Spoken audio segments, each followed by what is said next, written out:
Hello, fibertastic individuals. So happy to see you all this week. I thought I didn't do much, and then I wrote it down and I went, whew. But then I looked at myself here and I'm like, crochet, knitted, all older pieces, but anything we can rewear, especially when it's a little bit chilly in the basement. Hi all, I'm Maddie Makes, and this is the weekly roundup. This is number 17, and I am excited to get into stuff.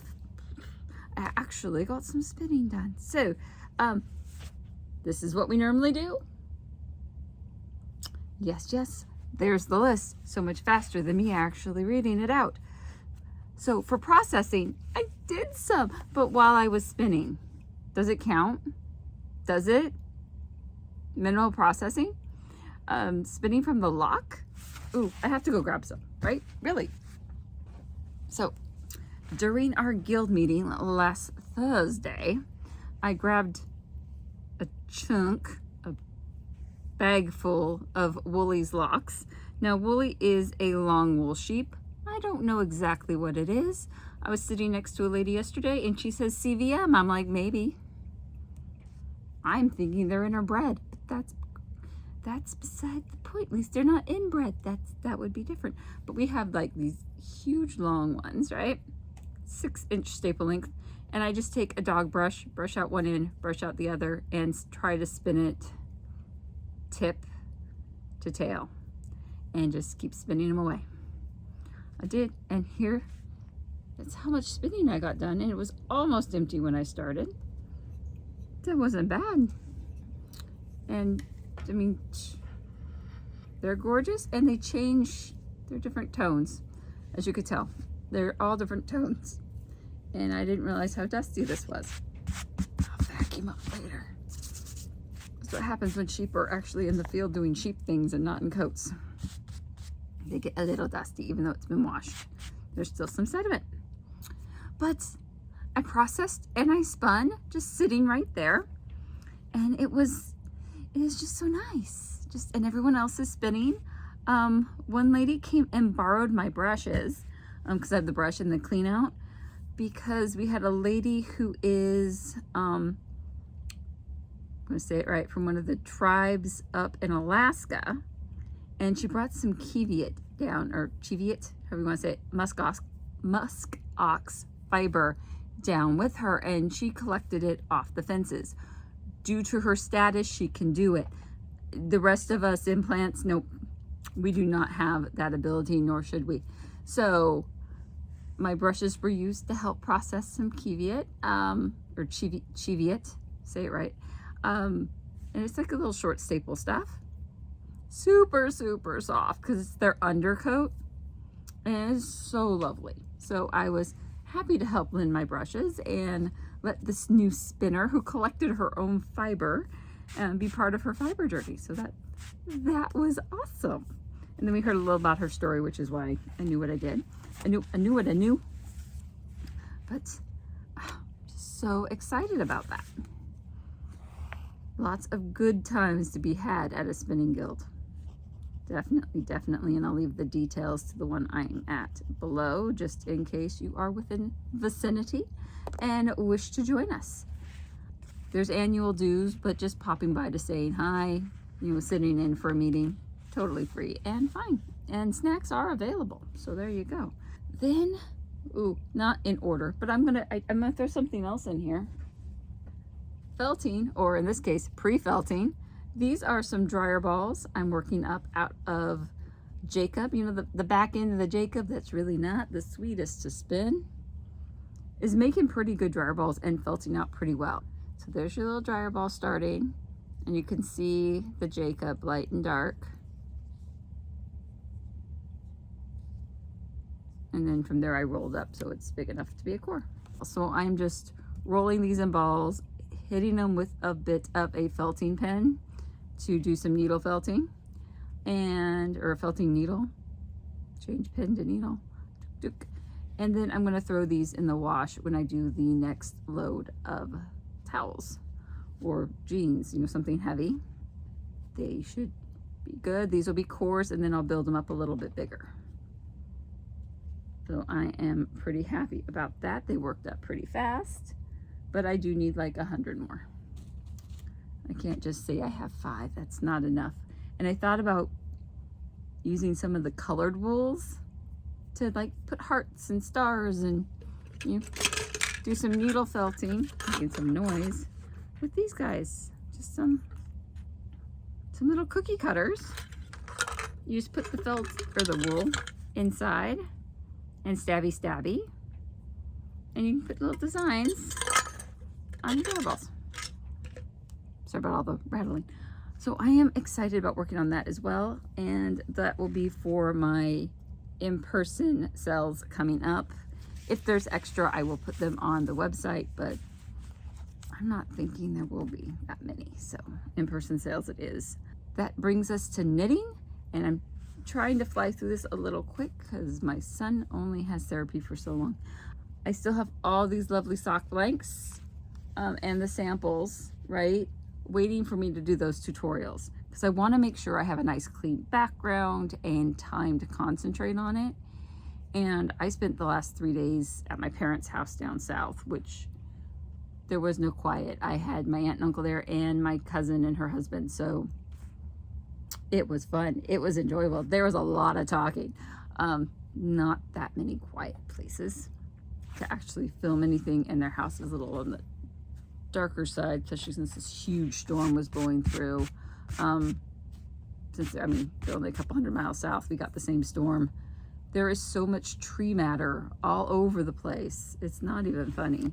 I'll try to pop some of that in, but just the trees just got totally cleaned out by the wind and the rain. Oh, Bunny Buns. He's sitting there eating his hay and sneezing his cute little head off. Okay, back to eating. All right. So those are still there for the tutorials. And that being said, it's going to be tutorials for afterthought toes, heels, and cuffs.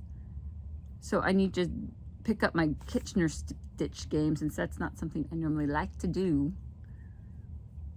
I can do it, it's not a problem, but it's like, but I want to make it clear and very concise so anyone can follow it.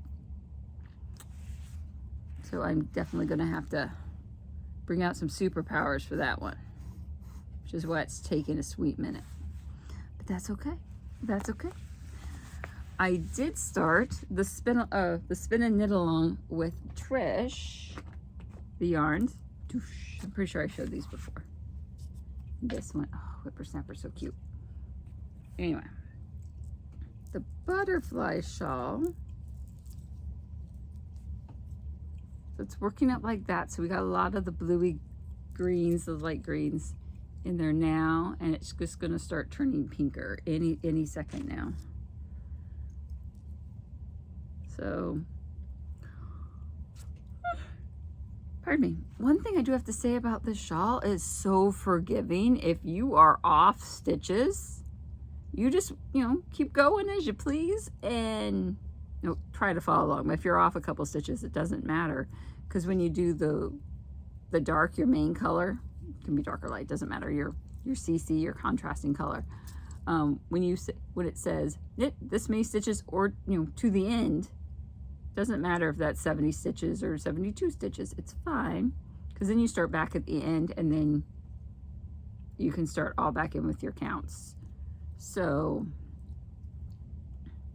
you can write yourself it anyway and not really have to worry about pulling back, because if your little bumps are a little off on each side, it's just the nature of the butterfly.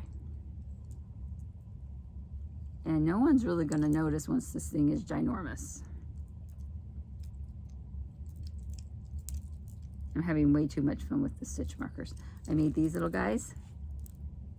It's a little bird and a little happy kitty. And then this is a little clip one of the little tree. I made that one a little while back. There is a video on this one.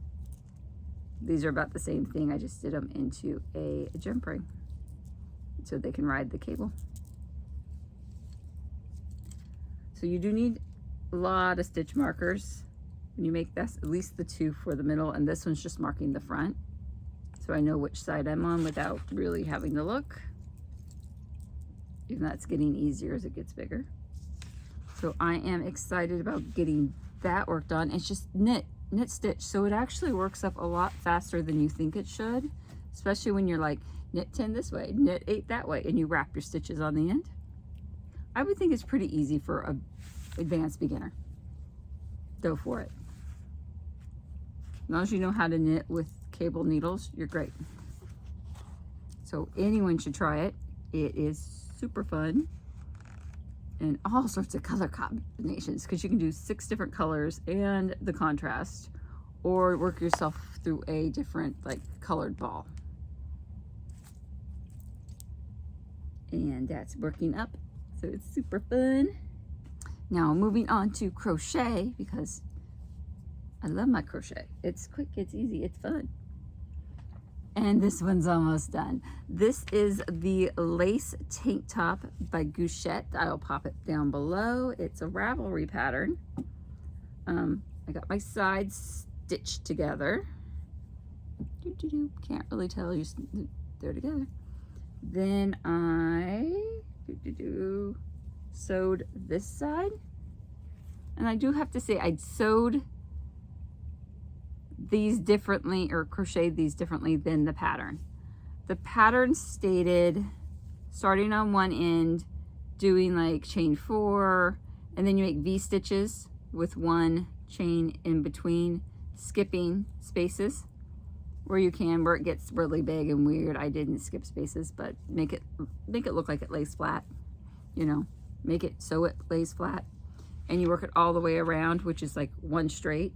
And then if they're like, you want an extra 1/2 inch on it, go back another time. I think it's more like 1 inch, because you get a 1/2 inch on each side. So I did, I gave myself some extra room, because I'd like this to be a little flowy and not super tight around my chest. Just saying. The directions for putting the 2 sides together, I didn't like, because it's like chain 4, crochet both sides, chain 4, crochet both sides, so they would be pushed together with little whoops of chains on the top. I didn't like that, so what I did was chain 4, single crochet on top of the V stitch, chain 4, single chain on top of the V stitch on the other side, and zigzag them. I'm trying to show you, it's hard.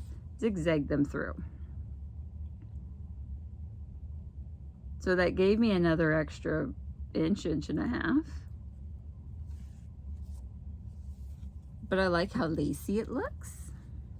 And I still have some ends to go in.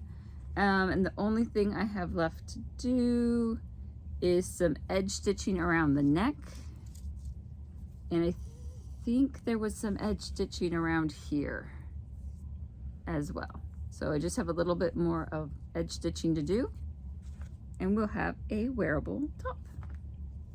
Because the neck hole is a little big. She's a little gapey. Not bad gapey, just a little gapey. So another night or 2 and that will be done. I'm working on this. You guys all saw this. You all saw this.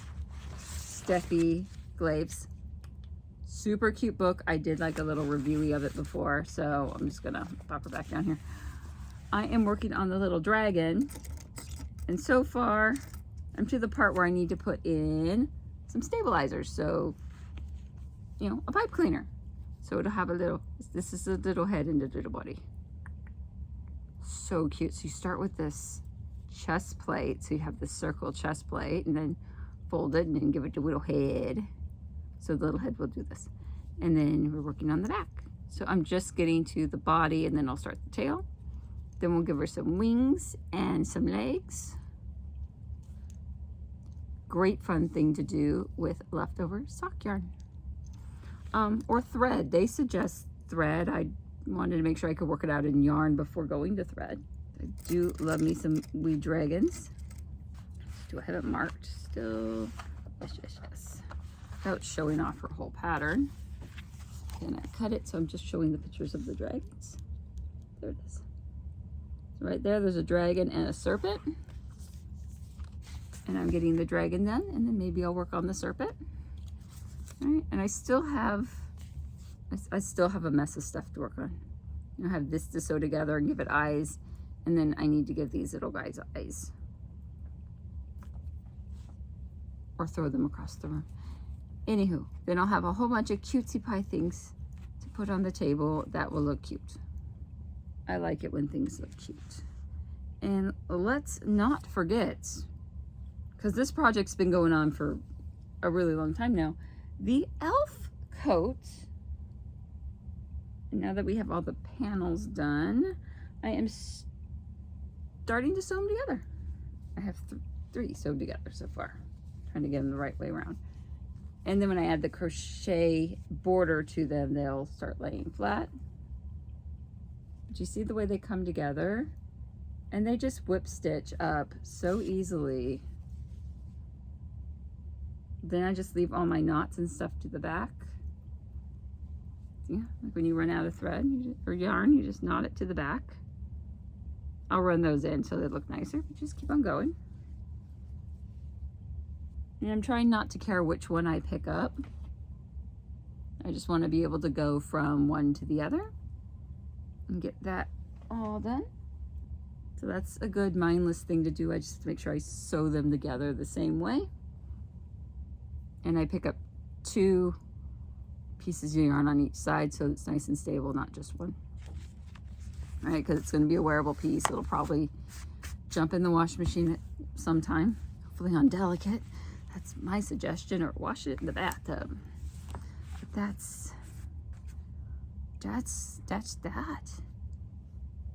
Getting everything together. So no acquisitions, because frankly we got enough over the last week. Especially that big ball still sitting over there. You can't see it because the basket's in the way, but it's there. So, and these guys are still sitting here for the tank top project. So, but it's not really, it's not really going yet. If you want to see about dyeing those, that's in a previous wrap up. Oh, well, I think I wrapped this up. I'm not sure how big and fluffy the bow is. You can let me know. But did you like the progress I made?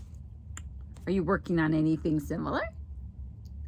Tell me about it in the comments below, what you're working on, what you like working on, spinning, knitting, crochet, just like playing with the raw fiber because it's super fun, or making it into something useful. Well, whatever you like to do, let me know about it in the comments below and we can get some commentary started. If you would like to see more of me, well, definitely hit that subscribe button. Share it if you want to share it. Like it if you like the content. And you can catch me in one of these if you have more time on your hands. And I will see you in the next one. Bye, Fiber Pals.